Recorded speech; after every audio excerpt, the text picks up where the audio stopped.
Rochdale, in the sense that it was an apartment building, and a very open apartment building, very communal in nature, was like living in a village in the heart of a city. It had all the advantages of a city, being in the center of Toronto, in the downtown area. It had all the advantages of a village. In the sense you formed lasting friendships and relationships. You knew who your next door neighbor was. You met him frequently. You gossiped with him. Being outside of the building, again, is being back in the cold city.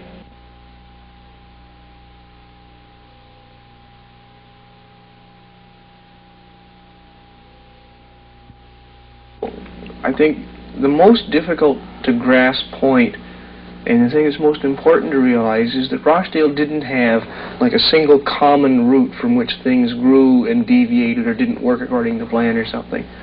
From the very first meeting, when the concept was brought up, there was always conflict. There was always differing ideas, different motives, different goals.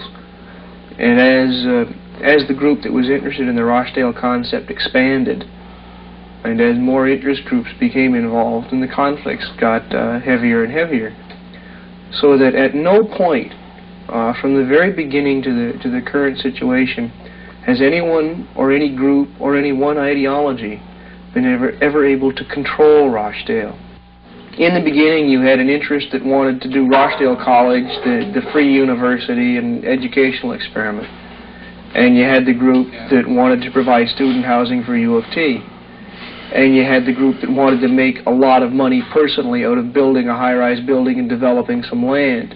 And you had a group of people that wanted to make money dealing dope.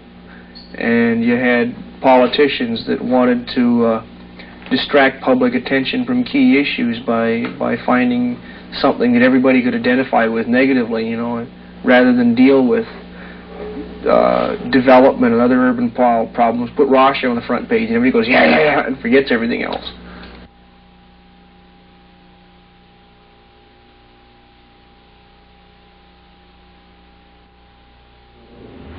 Rochdale is a public event, right? It's a hotspot. It's not obvious to the people who come here, particularly those people who drop out of high school at the age of 16 and come here. There was a lot of that at one point. They're not really aware of it. Some of them come here when they're 14, and at the age of 18, they've been here all the time, and they can't see the nose in their face.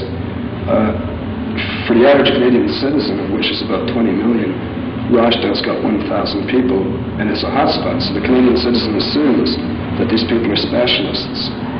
He assumes that they're the most advanced example of whatever they are, you know? You expect more of a speed freak walking out the front door of Rochdale in terms of consciousness of the whole problem of speed than you expect of one you find downtown. Of course, you don't find those people now, but that's a good example. Even at that level, they expect more. Maybe the people here don't expect it, and maybe it shouldn't be expected, but the population from which the membership is drawn, they expect it. And when those people walk in the door the first time, they expect it of Rochdalians and of themselves. So that the minute they come to Rochdale, they're on, and they're in a different experience. Like my experience was that it was the first place I'd ever lived where I shared my bigotries and prejudices with my neighbors.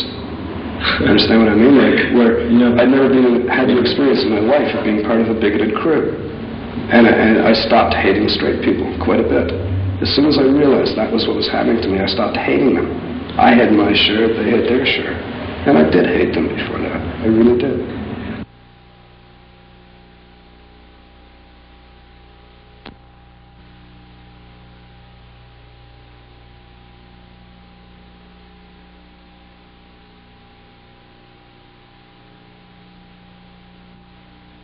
Their attitudes, bad press, mixed business. Listen, I'll tell you what. If you were to take the majority of the really bad problems in Rochdale, you can most probably attribute it to just that, the press.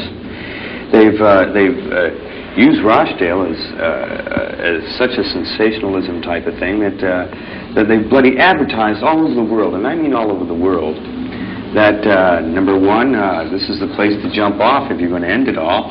Because, like, if you took a consensus of the residents in this building that have ever flipped out and done their flying acts out the windows versus the people who have just come here because it was a place to do it, you'd find one hell of a big difference.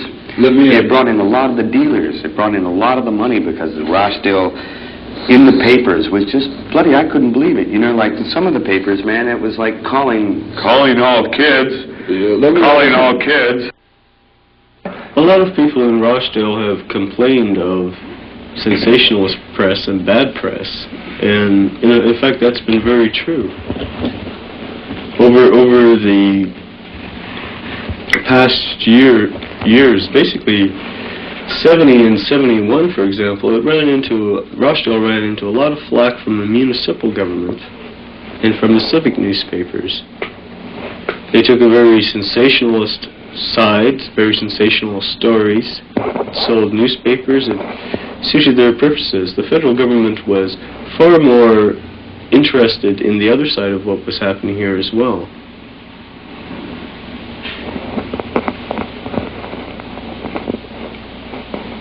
Together with this concept of self-government, of a modern high-rise anarchy community that evolves to the point where it evolves its own government, its own rules. There's another side to Rochdale. Rochdale has been a focal point for the alternate culture.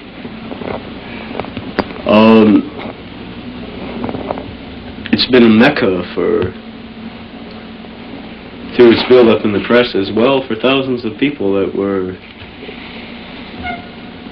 alienated from society, that were looking for something different.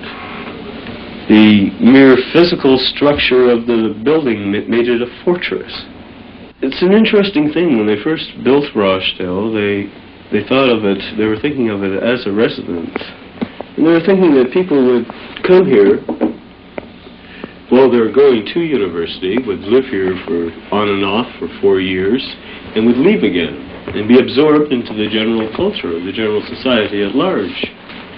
But in fact, Rochdale didn't work that way. The people going here were living an alternate culture.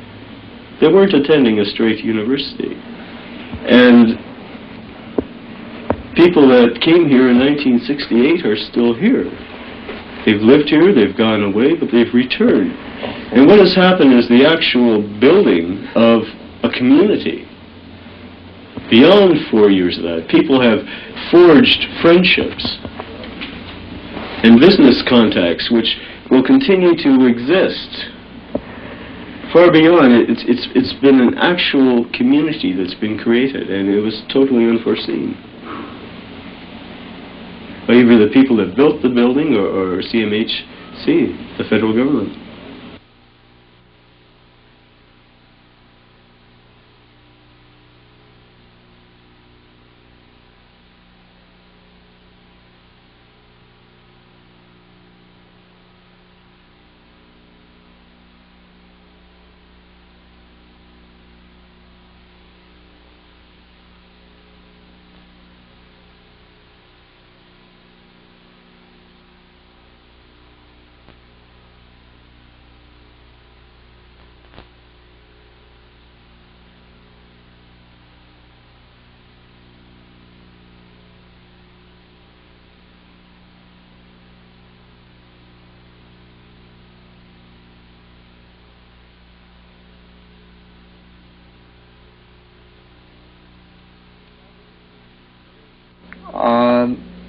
Probably the greatest